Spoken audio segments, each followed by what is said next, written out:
games. Then we have the people who grew up on the older guys who like coming in here and playing pinball.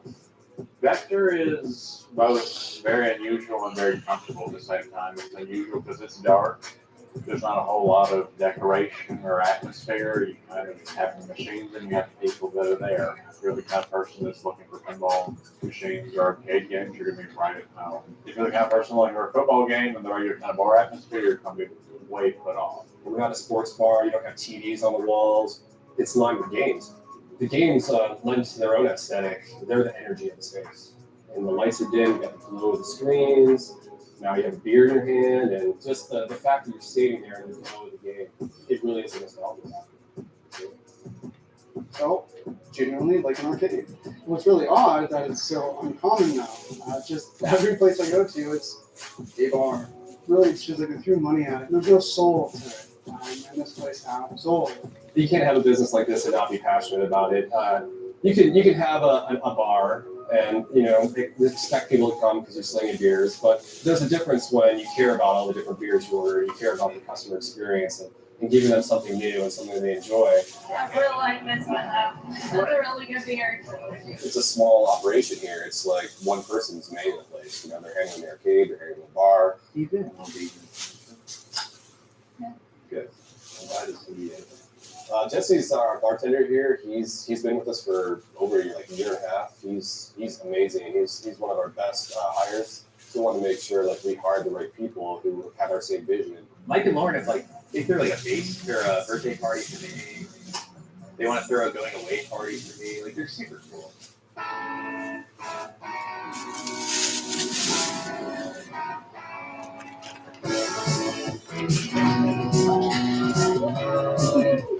So other than just having the bar and the arcade experience, we also want to bring some of our personal life into it. So we did Monday night fight nights. That was where me and all my friends would meet up and we'd play fighting games. When I played a game with the owner of this place, and he fucking destroyed me. That's very disrespectful. I might leave that in the Yelp review. There's always the person who comes in and they want to challenge the owner. So it's like they own the place. If they could beat the owner in a game. But I don't get beaten too often. Oh, I'll take that. Finest KO. Cheers. And then we do semi-quarterly wrestling events. It's called Bar Wars. I was like, oh my god, this guy's got wrestling 2 in this place.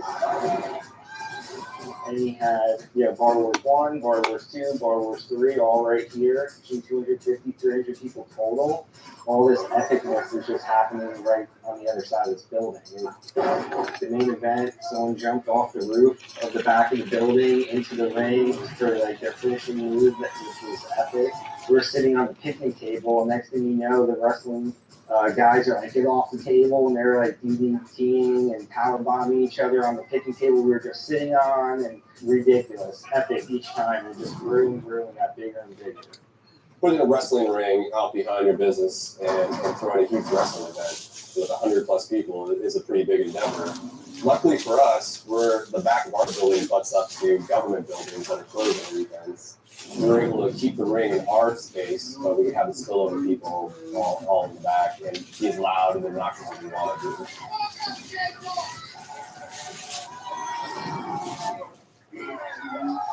Thanks everyone for coming out. This is excellent. I couldn't ask for a better turnout. We got to get a trilogy in before the landlord shut us down from having too many people out back. The next goes up to my name is Steve Funk. We're over here. Every Wednesday, going to do all these funky tunes for you. Let's get into this. Let me know. Try to go to the comment. Snow Jimmy fucking Butler.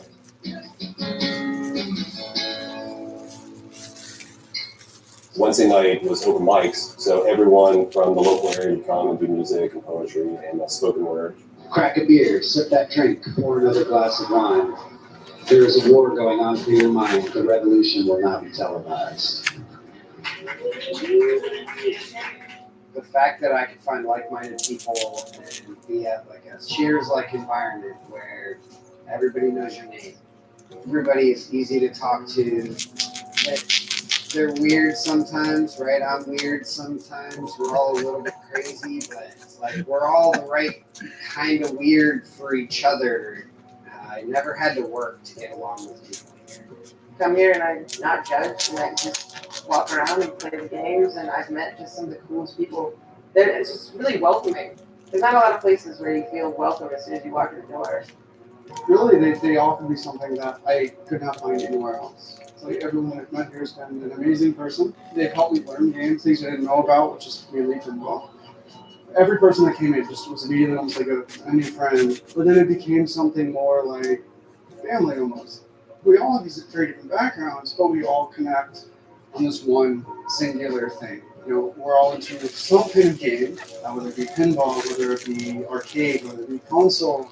There's a connection that goes beyond the physical game. Personally, I like to think that it has to be with the culture that Mike and Lauren have actually developed. Here we are experiencing this environment they have created, craftily created. 2020. There you go. So before you can really understand what is arcades and arcade bars, you really have to start at the beginning. Video games are the latest craze to sweep the country, and they seem to have captured America's imagination and its pocket change as well. Put a quarter in. We played a game that was designed to take your money within a minute and you're done. They're taking their lunch money, and some of them are skipping school because of arcades. When I was 12 years old, I used to walk 2.5 miles to go to my closest arcade. And I used to walk in there, and it was like, wow, look at this. I would still walk around and just admire the machines and just walk through these gleaming towers of light and sound. I remember going into classic 80s arcades, and they were all carpeted, and it was very kind of dark and dingy, and the carpet always smelled kind of wet and musty. Always some classic Journey, some 80s playing. what makes video games so popular? Well, they come in just from outer space in a variety of weird gadgets. Defender, Pac-Man, Asteroid. Some of these games were just revolutionary at the time. There was nothing like them, and everybody was playing them. Suddenly, arcades began to grow all over the place, and they were making a huge amount of money. When I was a kid, we would, we'd go, your parents would drop you off, they'd give you a couple dollars, and that would last you for a few hours. I think it was literally a place where parents felt like they could drop their kids off. It was really a way for parents to kind of get away from their kids. It also gave kids a place to meet and interact and, hang out over the games. It was a place to go. It was a destination. So it wasn't just like, you're walking by arcade only. No, you planned to go to the arcade. It was like a nightclub for geeks or younger people. Growing up in the golden age of video games, it was awesome. Video games really began to explode. Everybody loved video games. Some of us might have loved it too much, that's true. Like 47 hours, I guess that's why you picked the feature. It did introduce a lot of people into a new world. As the popularity of arcade and video games grew, it was hard for it not to hit pop culture in general. Pac-Man is all over, and it's on the lips of kids and arcade players. Pac-Man is without a doubt the most recognized icon in the world. More than the ears of Mickey Mouse, more than a bottle of Coca-Cola. Pac-Man. I got involved with NBA Jam and NFL Blitz. That was a huge moment because those games, they took over. So things were really heating up in the early 90s. During that time of that resurgence, when Mortal Kombat came out, it seemed like the arcade game were fighting the home game, but in reality it was transforming. The arcades began to collapse. The home market was eroding on them. And unfortunately, you can experience them at home, and people drove in that direction, and that's when you saw arcades just sort of fizzle out. The industry really went towards ticket redemption games, and that was really the be-all, end-all of arcade. Here we are creating these games were so super popular, and then overnight we went from being heroes to zeros. The games you see behind us here, like a car, now they were 20 years old. Now they were nostalgic. Now they were collectibles. Suddenly there was a new interest. So what a perfect time to capture the nostalgia that everybody was feeling for these things, and then add an adult element to it with beer. So as these arcade bars started popping up, it was a great way to get those people back in front of arcade machines. That community-based experience.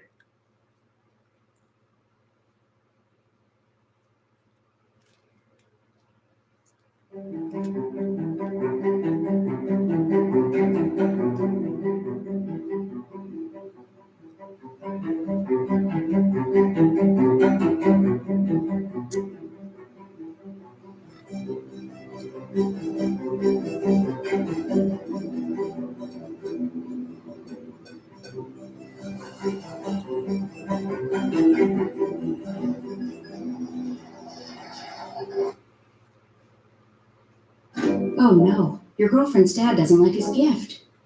Maybe there's time to get a deal on something else. Wait. We might just make it to New Year's after all. All right, we ready? Hi guys, all right. It's okay to look at each other, right? Here we go. I learned about crypto for a body of work.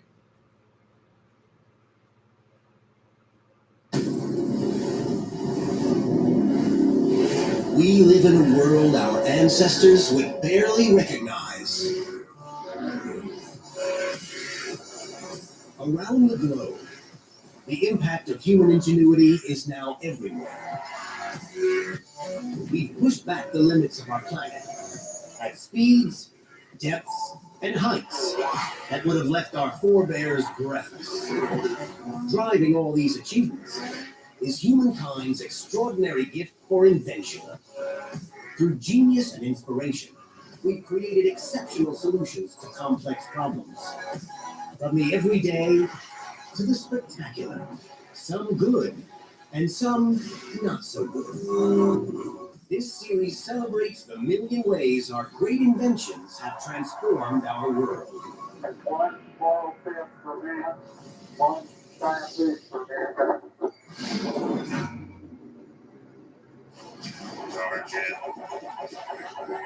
How did we get from this to this? This story is one of extraordinary thrills,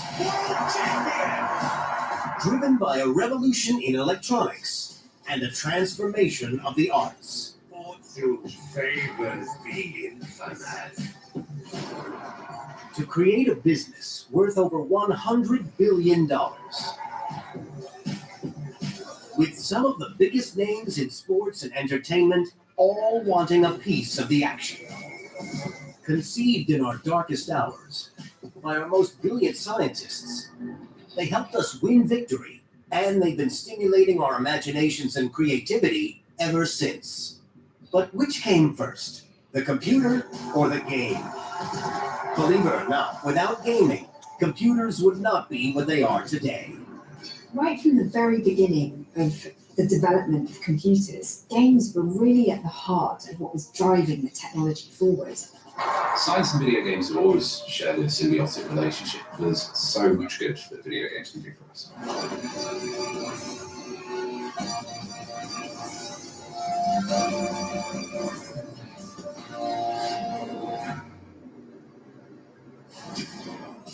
The origins of this incredible partnership go back to a time when evil was on the brink of triumph. The Second World War. Britain is in mortal danger. 500 German bombers and Messerschmitt fighters roared over the English coast. German bombers broke through London's defenses and reached the center of the city.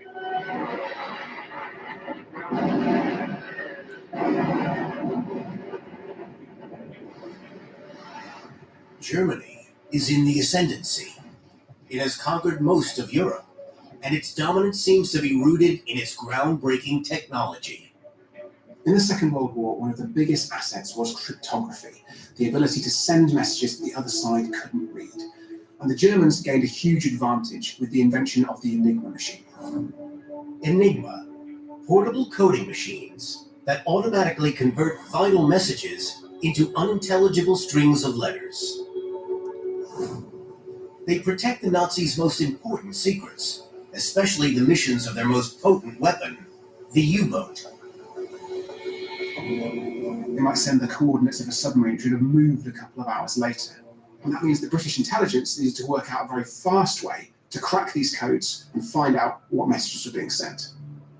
To escape Nazi bombers, the nation's secret code-breaking center has been relocated to Bletchley Park, a country house where a brilliant young mathematician, Alan Turing, reports on the very first day Britain entered the war.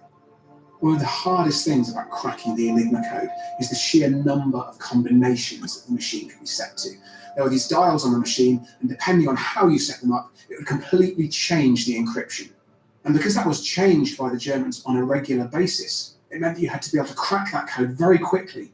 That meant that it was far too slow to try and crack these codes by hand. And so British intelligence decided to use computers.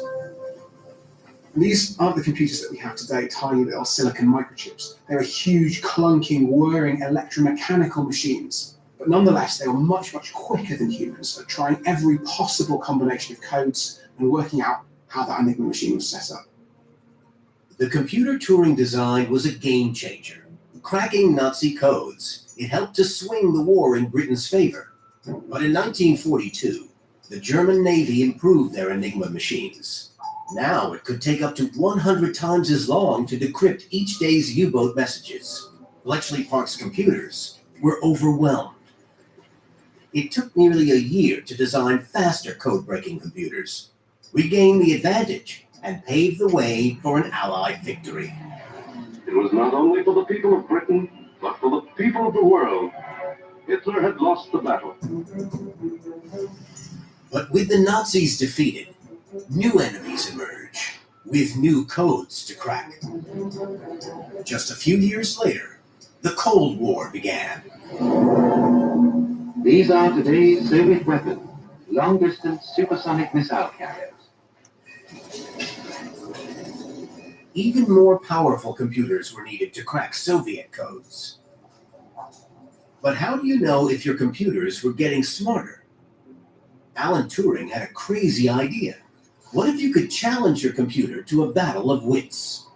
Turing was one of the first people to suggest that one way to do this is to get it to play games. Because if a computer could understand the rules of the game and then learn to play it perhaps even better than a human, that could be a first step towards making a machine that was intelligent. There was just one problem. It was so advanced, this piece of software, that he envisaged that no computer could run it. Although Turing talked about this quite a lot, he never actually programmed a computer game. He had a chess simulation game, but it was never actually enacted on a computer. And so the first game of his program, called Chiro Champ, was actually played with him taking the role of computer. He would manually go through, try and work out these hundreds of potential moves. It would take him 30 minutes per turn, and then he'd move the piece as the computer would have moved it. But when Turing's chess program played a human, the program lost. So it turned out that even Turing's computer program wasn't smart enough to outwit a smart human. Turing's dream would have to wait. His brilliant idea of a game-playing computer was beyond the technology of the time. He never lived to see his program running on a computer. That would take an electronic revolution. 1950s America. There's a growing demand to store and process information. Electronic computers are getting more powerful and easier to use. Then in 1961, Boston's Massachusetts Institute of Technology gets its hands on the very latest model, the PDP-1. It comes with 9 kilobytes of memory, a keyboard to type in commands, and crucially, a monitor, which could display images. MIT students immediately grasp its potential, not to transform business or manufacturing, but to transform gaming. The first ever computer game was called Space War, and it was developed by a team of guys at MIT who loved sci-fi movies, and so they developed this game where spaceships would move around on the screen and they would fight each other. And you're kind of rotating around a gravitational center, and you've got to try and shoot the other ship whilst not kind of getting sucked into the black hole in the middle of the screen. People were completely enamored with it. They loved it. and the game soon spread to other universities. One of the big things about Space War is that this was a shareable computer game. Computers in those days didn't have CD drives or USB or even floppy disk. They had paper tape. And that meant that by giving this punch tape to somebody else, they would have a copy of the program that would allow them to run the game on their own computer. There's just one problem, and that's that there's only a handful of these computers in the entire world, and they cost $120,000. That's about $1 million in today's money. So this wasn't just something that you'd have in your garden shed. The PDP-1 transformed computing. It was used to create the first word processor and some of the earliest electronic music. But commercially it flopped. Only around 50 were ever made. Computer games seemed destined to remain an obscure hobby for a handful of college nerds. But they would inspire a young man from Utah, and history would be rewritten.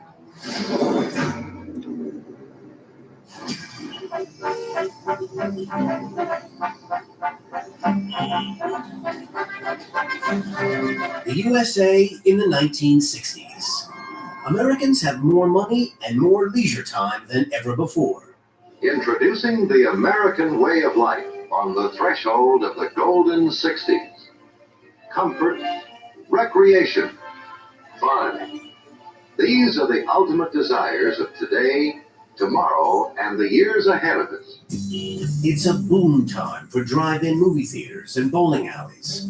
And the new phenomenon, teenagers are demanding to be entertained. Pinball machines are hugely popular. But one student in Utah believed he could do much, much better.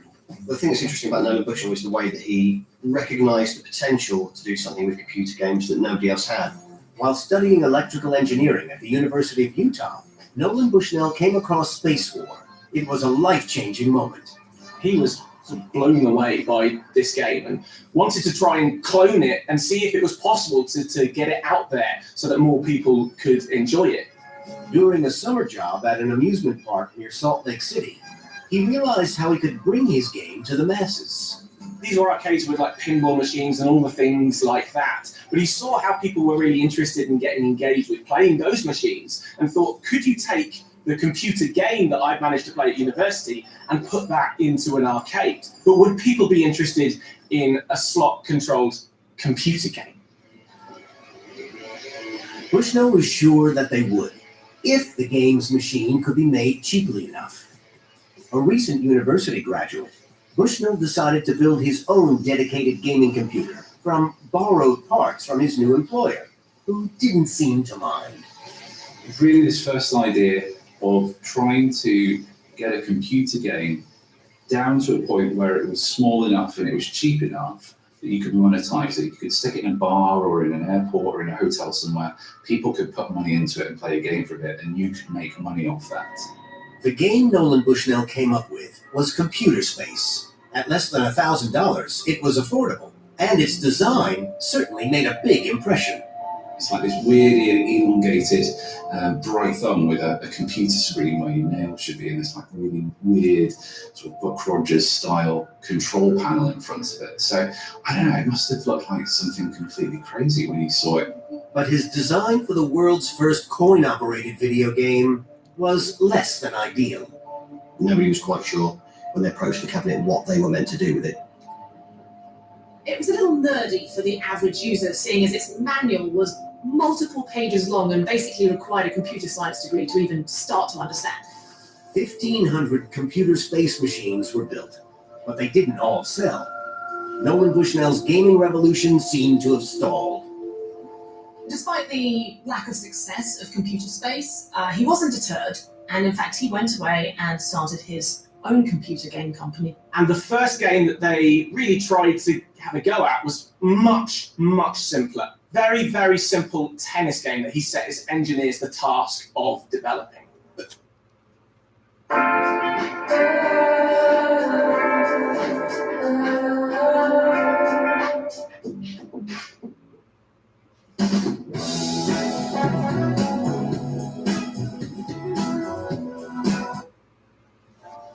Who did you get?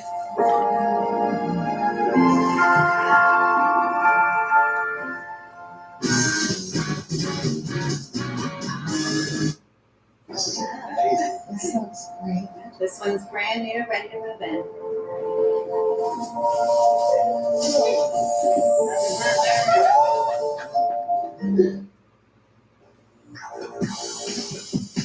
Bushnell was determined to learn from his earlier mistake. Simplicity was the key. Instead of using a multi-page manual, he created one line of instructions. Avoid missing ball for high score. Beautifully simple and to the point. To be honest, you didn't even need those. It was obvious. Don't let the ball go away. Just keep on hitting it backwards and forwards. There is really nothing to it. It's just a single dial, and you go up or down, and that's it. There's no fat on that at all. The simple game got a simple name, and it wasn't long before Bushnell got an unmistakable sign that Pong was going to be a big hit. They would stick them in bars in the local area and developers. And there was one in particular where the developers got called up pretty quickly after they put it in. And the bar owners said that this thing's broken and people can't do anything with it. It's just not working. He discovered the problem with it was that actually it had broken down because it had too many quarters in it. It was so popular that everyone had jammed the machine, desperately putting money in to play it. I think that was probably the first point that they went, hang on, I think we're onto something here. Bar owners loved Pong for one simple reason. It made money.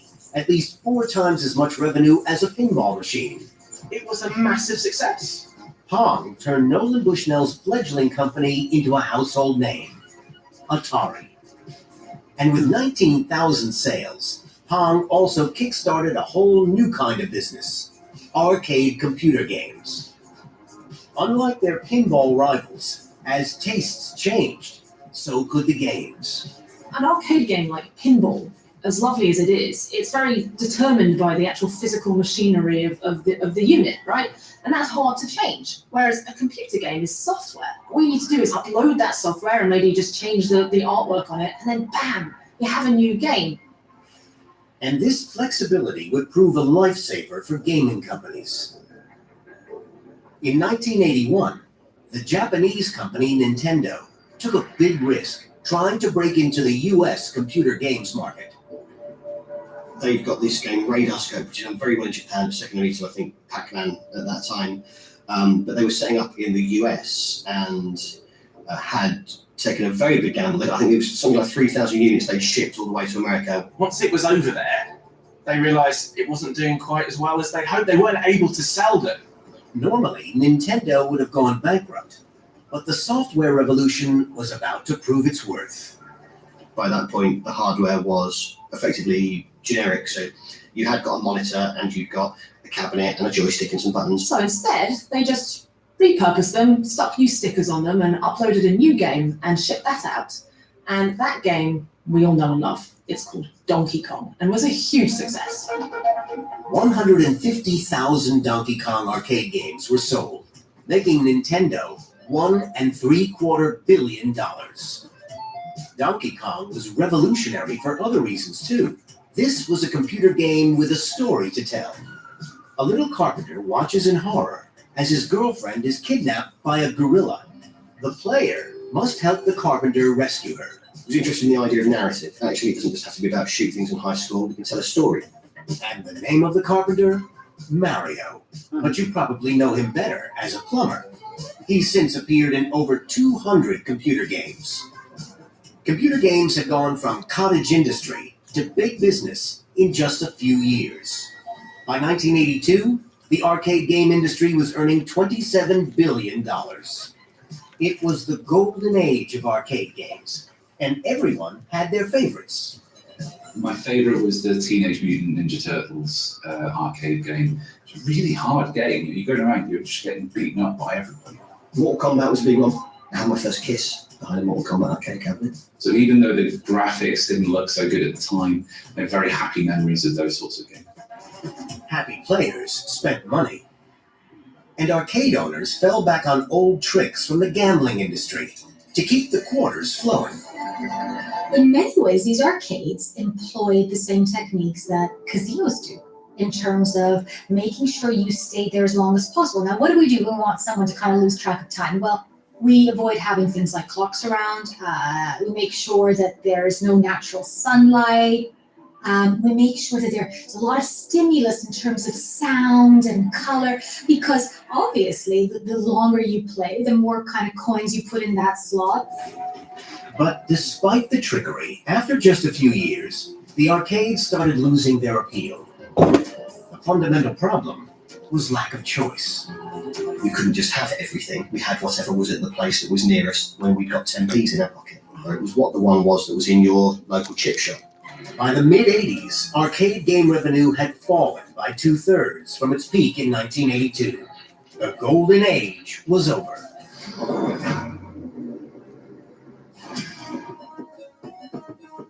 Arcades faced a new challenge, a revolution in home entertainment, the computer games console. The first games console was called the Magnavox Odyssey. What a delightfully archaic name that is. And it was revolutionary because for the first time it took games out of the arcade and into the home.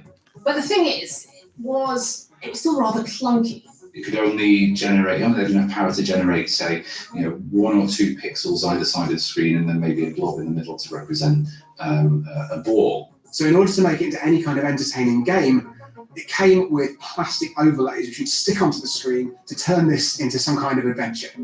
If you wanted to play hockey, then you put a transparent plastic overlay on the screen that made it look like a hockey pitch. If you wanted to play football, you just swap it out for that.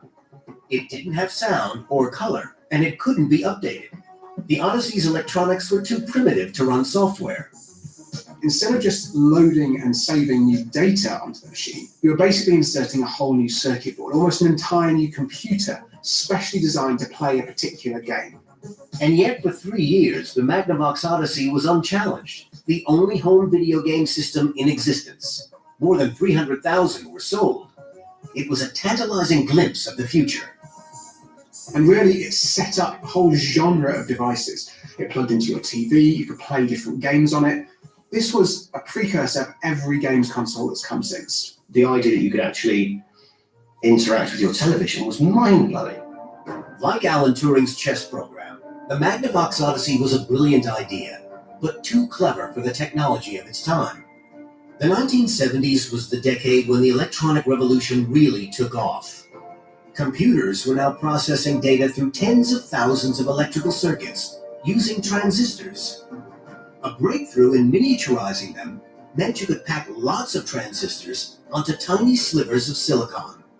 The result was the microprocessor, a computer on a single chip. This is a general purpose computing unit. It can do addition, subtraction, mathematics, and it's programmable, so you can tell it what you want to do. Microprocessors allowed companies like Atari to create arcade games small enough to fit into the home. So a few years later, a new device comes on the market, the Atari 2600, built by our old friend Nolan Bushell. And this was a truly revolutionary device. Now you could just go out and buy a game, which came on this sort of cartridge that you plugged in, and off you went. Atari uniquely were very well placed at that point to be the people that did that, because the name Atari was synonymous with arcades and gaming. Yet, despite its advanced technology, the 2600 didn't sell well. Atari's chief executive believed the problem wasn't the tech. The company's games simply weren't good enough. He was aware that popular arcade games like Space Invaders and so on were a huge hit with the public already. So he figured he could buy the license for those kind of games and put them on his console. The availability of this on the Atari platform propelled its sales to new heights. I think that's the first time that you had a third-party game sold on somebody else's platform. That was huge. Space Invaders helped Atari sell 30 million consoles over the next 15 years. It was a gold mine. So other electronics companies tried to muscle in with their own games consoles. So soon we started seeing more and more consoles appearing every year. And this was thanks to the fact that sort of computing technology was exploding. And each company insisted that their technology was better than anyone else's. You've got Nintendo saying they've got Mode 7 graphics where they can rotate and scale 2D things to look like 3D. Fundamentally, it is about it's about realism, it's about colour, it's about speed, it's about excitement, it's about giving you the most overwhelming experience that technology can offer you at that point. This was the era of Sony's PlayStation 2, the most popular console of all time. It sold more than 150 million units. Entertainment was being transformed. I was definitely a games console kind of girl. It was the thrill of challenging myself that I think got me hooked. Platforming, I think, was the thing that I was sort of most into at that stage, and they were really, really fun games, even though quite simple. I always wanted Nintendos for some reason, because I always thought they were a bit better. Sorry, Sega. I think Mario was better than Sonic. I feel I've reached that decision after playing both. Mario's definitely better than Sonic. He is. But in the 1980s, a new foe challenges the console makers. It wasn't a rival company. It was a totally different machine. Walmart Express delivery for Chad Hoowash. Who knew Walmart delivers that fast? I hope your situation ship likes it.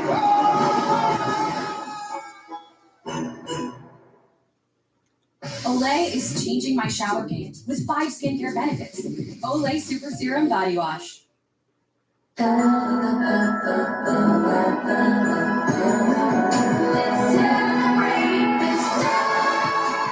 owners and lessees of an eligible competitive luxury brand vehicle get this exceptional lease offer. Celestials are direct to our very survival. You are humanity's last hope.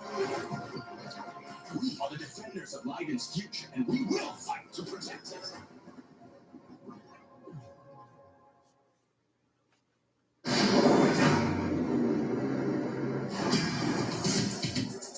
In 1981, the computer giant IBM created its personal computer, the PC.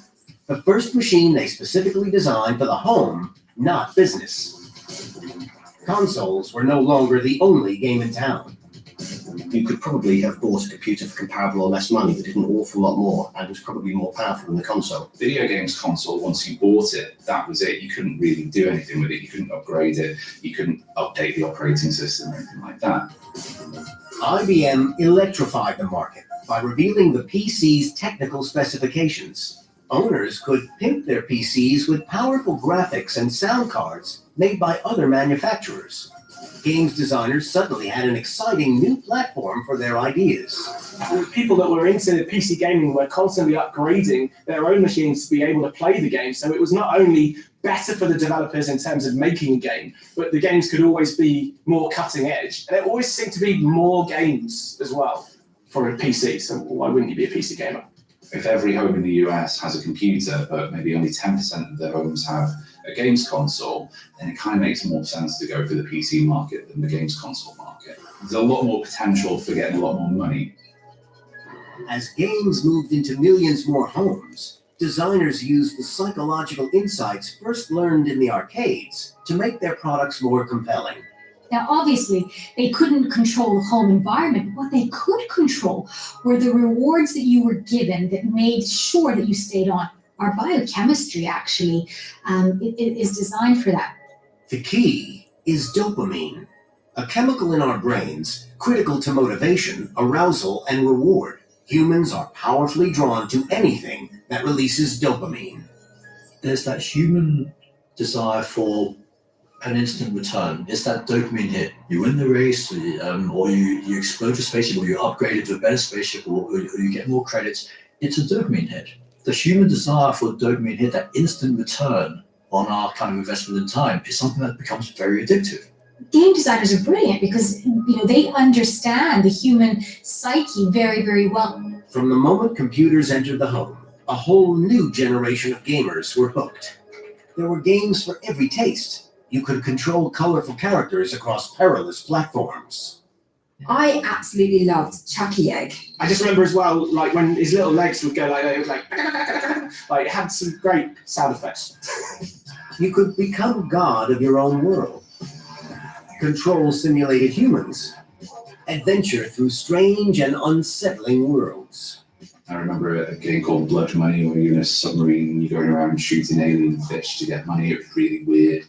You could manage a premiership football team, fly a fighter jet, or drive your very first car. Outrun, I think, was one of the first I can really remember spending a lot of time on. You could even unleash your inner Caesar or Napoleon to conquer virtual worlds. But real enthusiasts didn't want to just play games, they wanted to make them as well. And since PCs could understand programming languages like BASIC, they could. And the first game I can remember playing on it was something called Eaton 2. It was a bit like Pac-Man. I thought was most exciting about it was that you could design your own map. So you could go into a separate program, you could put in walls, and you could control where the monsters would appear and where the power-ups were. So we had a games typing book where you type in entire games. And so that was a lesson in patience. It'd take way longer to write the game than you ever play on it, but it was really teaching me about how logic and programming works, which is something I do like all the time now in physics. So my sort of gaming experience, I think, has sort of influenced my life. The ability to create your own games in your own home was extraordinary. And by the 1980s, gaming would enter a brave new world, a world where no nerd had ever ventured before.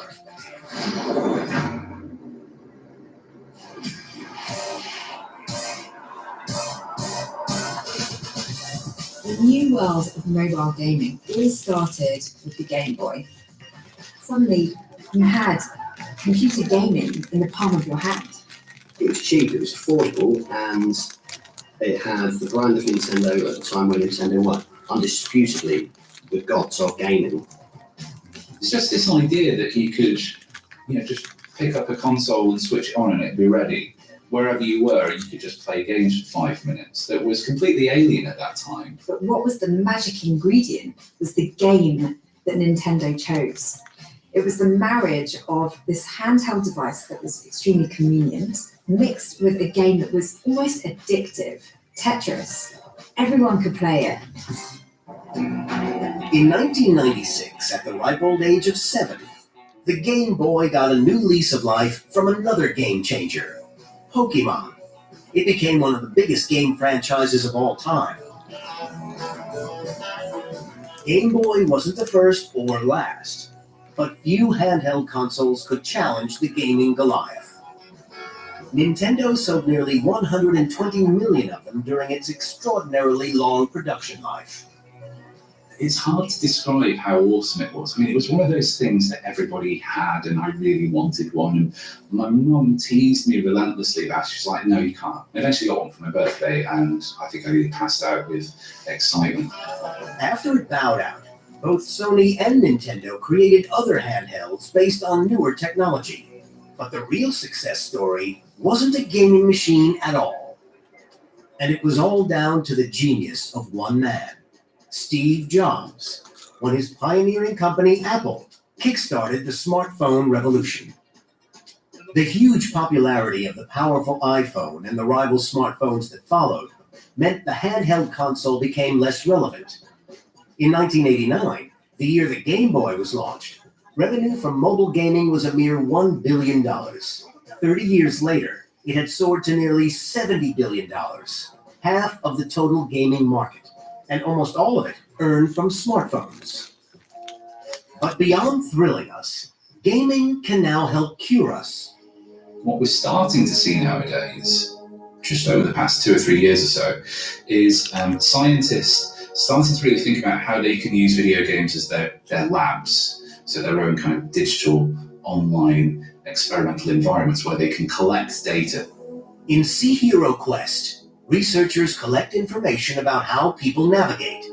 That data becomes a valuable diagnostic tool.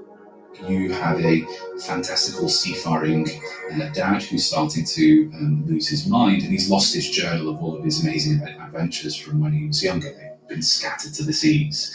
So you as his son have got to go out and try and collect all of these memories from his journal. So you've got to figure out where all the boys are on this map. Once you've had time to memorize it, then you get into the game. Now, behind all of that is a massive experiment. So what's happening is that a team based at UCL and the University of East Anglia are collecting data on where you go, how you navigate around that environment, what you do when you go in the right direction, and critically what you do when you go in the wrong direction. And all of it is in order to understand what goes wrong in that sense in terms of spatial navigation in the case of things like Alzheimer's disease. More than 4 million people from every country in the world have played Sea Hero Quest. producing over 100 years worth of data. It's helping scientists understand much more clearly when and how our navigation ability declines with normal aging. But the reason why people anywhere on the planet can join this huge online experiment is down to the extraordinary vision of an obscure British scientist. In the 1980s, only one group of people had access to computer networks linked to like-minded gamers: students at the biggest universities. They alone could go beyond the single-player experience and play with others. So you could be playing someone completely other side of the country to you that you likely you've never met and maybe never ever will meet. But you couldn't enjoy the thrill of space war over these rather slow networks. The first online games were less visual and more collaborative. They were text-based games, so you kind of say things like "go north" and it'll move you north. Players may have had to write instructions like "take," "look," or "attack" to play in this shared world. But they knew the concept had a future. You had this shared universe where you could do whatever you wanted. You could fight other people, or you could join communities of like-minded people and just socialize with them. That ability, even that early, to share a gaming experience with somebody else, not with you, it's mind-blowing. So it's not a massive jump of logic or imagination to think, why can't I do it with somebody on the other side of the world? So when the World Wide Web came in, that allows people from anywhere in the world at any time to participate in the same games. In 1990, Tim Berners-Lee invented the key components of the World Wide Web. These include the first web browser, a system for identifying computers anywhere in the world, and HTML, a language allowing anyone to create a web page. Games designers use these web tools and combine them with the latest cutting-edge graphics originally developed for PC games. As a result, game playing went global.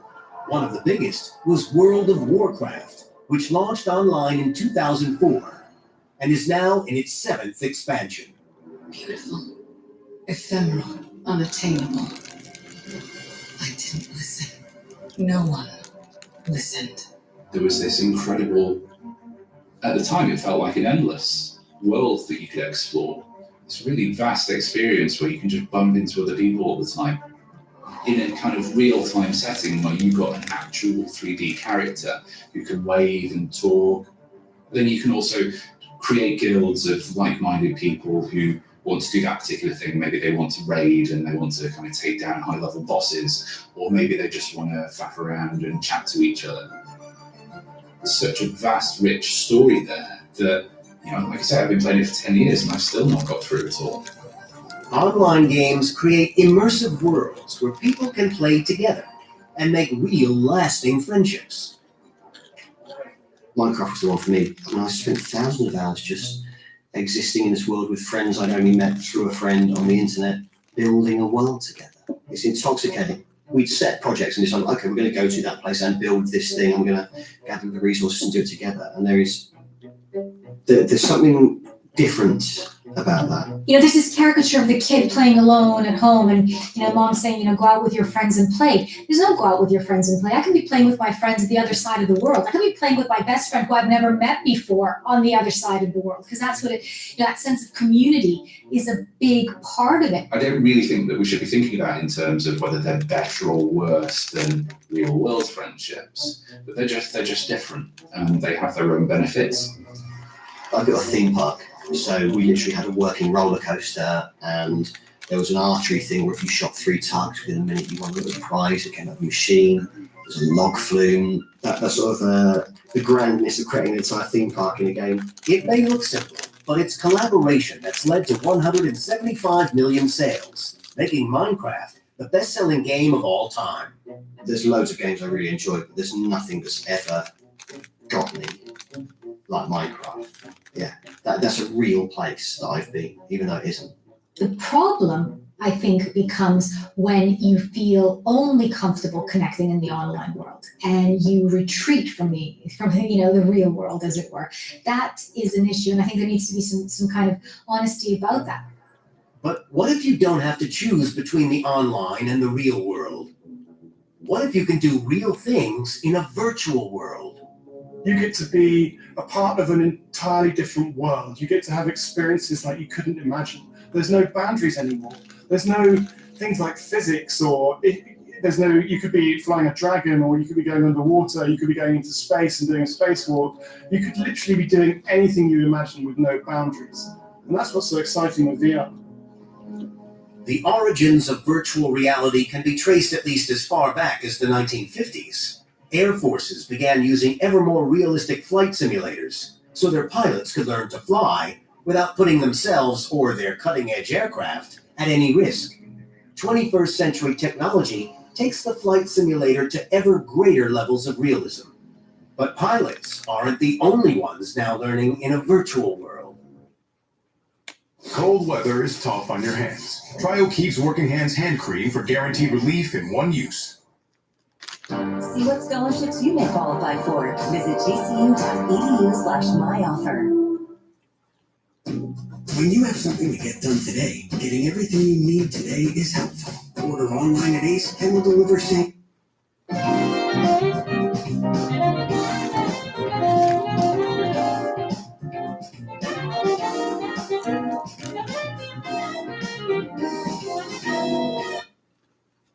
VR for surgery and medical training is enormously valuable, and it is now being used around the globe. So there are medical schools now, particularly in the Far East, that use this. So the old-fashioned idea about showing medical students surgery on real-life bodies, don't need to do that anymore.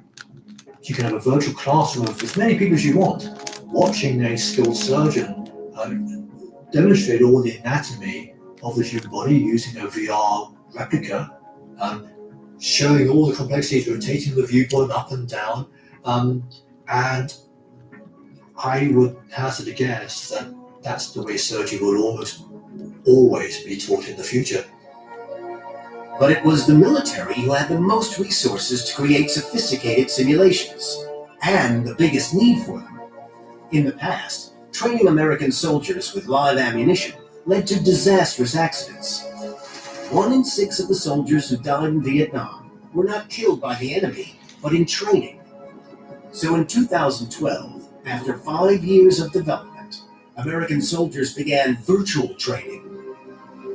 What the system is designed to do is expose soldiers to different types of scenarios or environments that they might encounter downrange, whether it be deserts or mountain environments. They will get a general feel to what they might be able to see downrange. Let's go, squad leader. Got everybody back. Keep moving, keep moving. Go, let's get somebody up on the high ground. They've even developed a program for dog handlers to hone their skills by working with virtual dogs. It could help them find real roadside bombs. And with the continued targeting of civilian and military personnel, it serves a vital current need. As well as allowing professional soldiers to train in complete safety, virtual reality can also help us better understand the experience of our fellow civilians, caught up against their will in conflict. We help to produce this interactive, immersive piece that puts you into the shoes of a family in Syria, in the middle of the Syrian conflict. And it lets you see how families are living at the moment, this many years into the war. And you have this very physical, very human connection, this emotional connection to another person. But then something terrible happens. The room essentially gets raided by some local militia.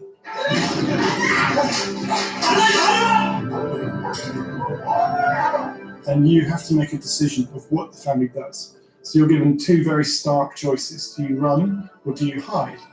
And then you get to choose, you see something happen, and again, usually it's very bleak. And then at the end of your chosen narrative, you're given a simple message from the Red Cross to explain that they're one of the few people left there. And essentially the message being that for these families, there is no right choice. And doing that in virtual reality, it doesn't allow you to escape from that reality. You're in that world, everywhere you look, it's around you. And that's something very impactful, which hits people very heavily emotionally. The power of empathy and the ability to work together in teams are important aspects of the appeal of computer games. But sometimes we just can't resist our desire to compete.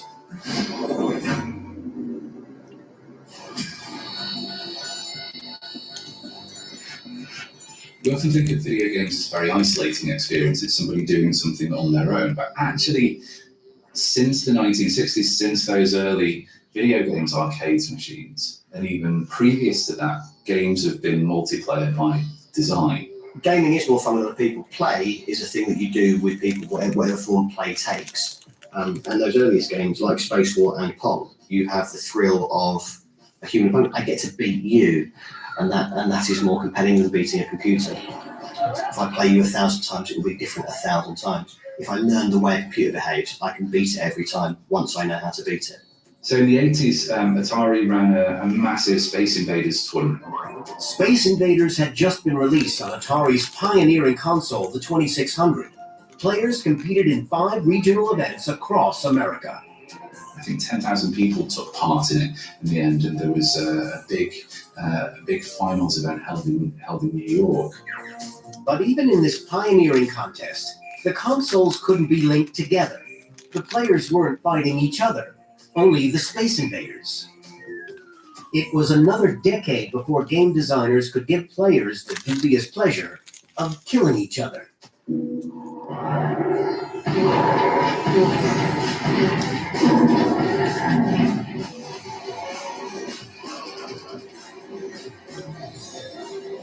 Welcome to the world of the first-person shooter.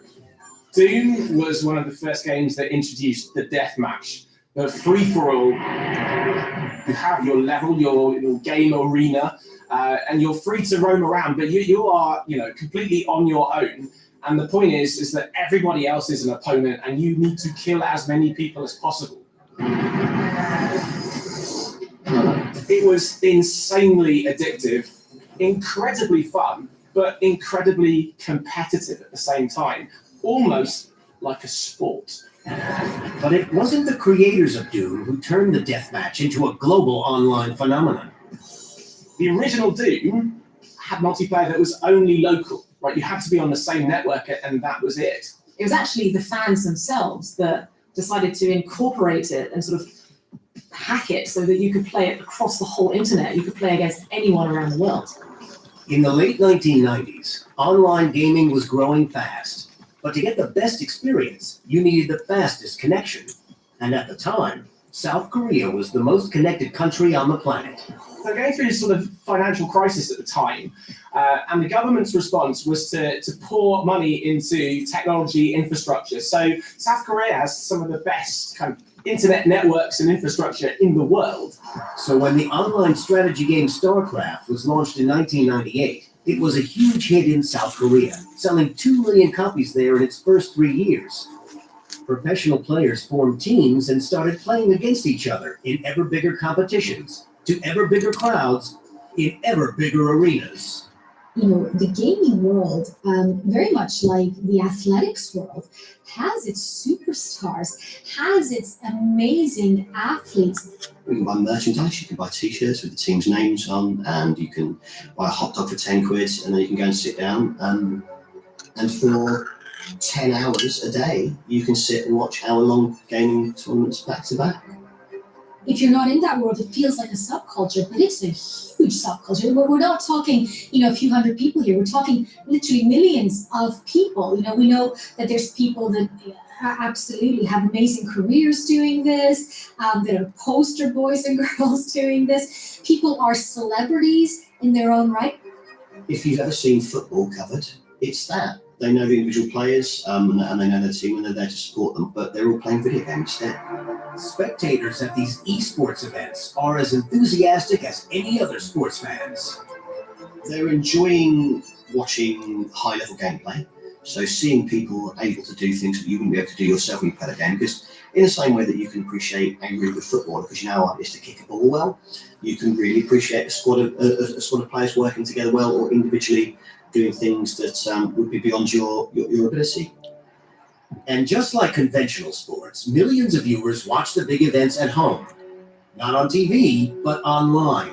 where designers have adapted their games for spectators. You could control an in-game camera, that you could fly around a game that you played previously, so you could get really good action shots from different viewpoints. That was quite groundbreaking when it came out in the early 2000s. So the big esports orientated games that broadcast live online have these systems whereby somebody who's effectively a director and a video cameraman basically can figure out what the best shots will be live during these sports matches, in the same way that you'd have those sorts of people recording a live football match or a live hockey match. Prize funds in the biggest competitions are now reaching tens of millions of dollars. Top players can earn hundreds of thousands of dollars a year or more. You see people who are, teenagers who are getting paid so much money to play computer games. I mean, back when I was a teenager, I'd love to be able to do that. Wasn't a thing. In 2018, the global esports market was worth $900 million, with a worldwide audience of 380 million viewers. The traditional sporting world is waking up to the huge opportunities now available in esports. And what we started to see was more investment from big multi-conglomerate sports ventures, so people who own big NFL teams or NBA teams in the US, starting to buy into esports teams as well. Even if the games themselves are a bit different to football and cricket. There's something about putting everybody in an environment and making them fight for their lives, and that's the essence of what makes those sorts of things so exciting, is the stakes. It's death. It's death. From their early days as a bold dream conjured up in the mind of one of our greatest thinkers, the invention of computer games has transformed our world.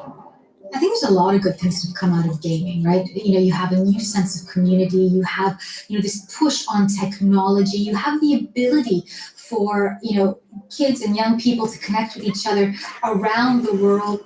I think what computer games have given us is a new way of actually telling stories. You can be immersed in that story, you can be part of it, and your decisions that you make within that game can change how the story ends.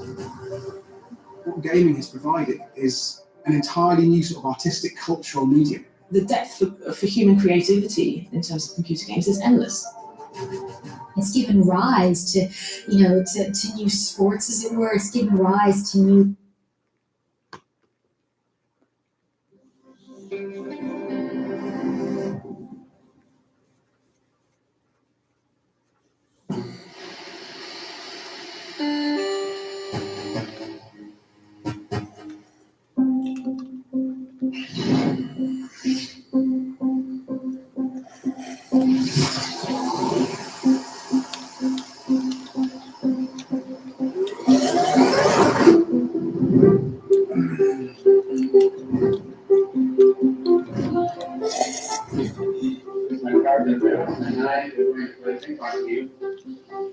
Here we go.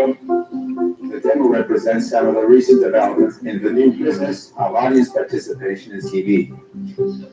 Why should we take him out in a minute? I didn't do it. I did it this time. We would like to convince you that there is indeed a market in which money can be made in the near future.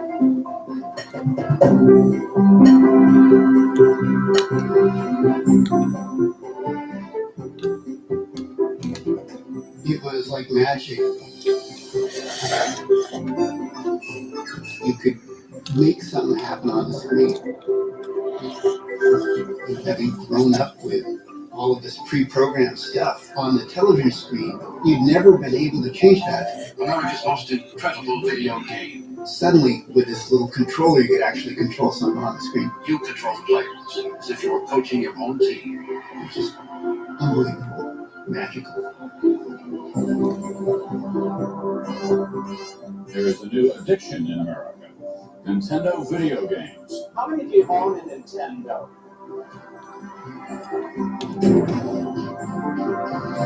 The latest from big companies interconnected Nintendo Game Master powered floors. This one's got about 12 times the memory. The graphics are much better. Oh. People, aliens, wizards, spells. You see this spread out over different worlds. Nintendo Gameplay, Dave speaking. How may I help you? It's not just stick figures in. There's much more involved in playing games.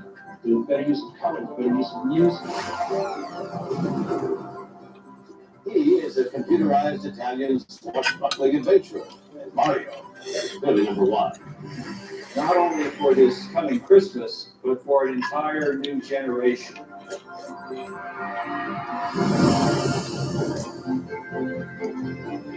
The Mario Brothers game cartridge is so hot it is impossible to find in stores. I've done 7 stores a day for 3 weeks now. I cannot find it. Can you do something like it wants it? His friend with him, they're not friends anymore because he doesn't have it. Nintendo's only been around for 3 years, but will bring up mind-boggling sales of $1.7 billion by Christmas. We were the video game industry. We can't underestimate the value of 60 million players. Nobody could conceive of how Nintendo, with so many great games, with 95% or more of the marketplace, could ever get toppled. The last Super Mario Bros. 2 was just sold. My 8-year-old would kill for one.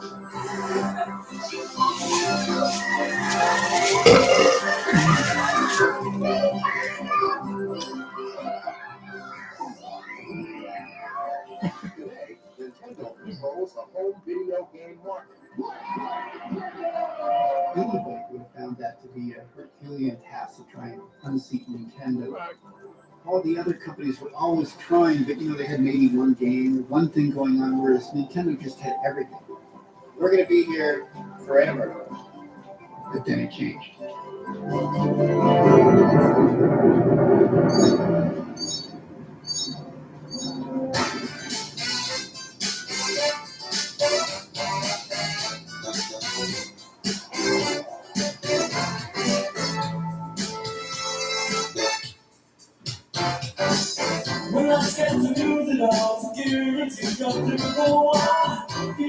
When I first came to America was with Mitsubishi Corporation.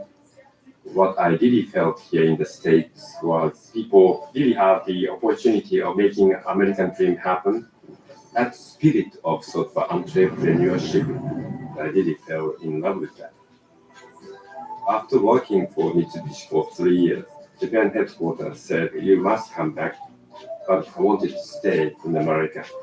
So secretly, I sent my resume to an American recruiting firm, and I had a call at the company called Sega. I had no idea what it was, but they are looking for someone to launch